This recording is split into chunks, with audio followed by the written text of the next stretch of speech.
देवाभाऊंनी आज इतिहास रचला. आतापर्यंत कोणत्याही मराठा मुख्यमंत्र्याला जमलं नाही ते देवाभाऊंनी संविधानाच्या चौकटीत बसून दाखवलं.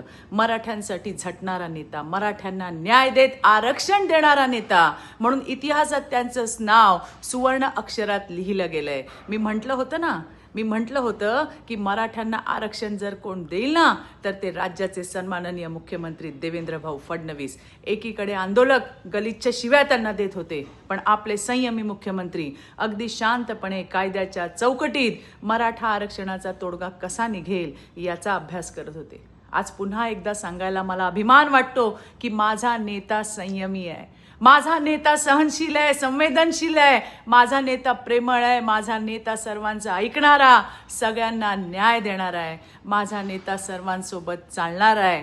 चूक झाली तर 2 पावलं मागे सरणार आहे. पण विरोधकांनो, तुम्ही लक्षात ठेवा, कोणी जर माझ्या नेत्याला संपवणार म्हटलं ना तर लक्षात घ्या, तो तुमचा बाप आहे. जय हिंद, जय महाराष्ट्र.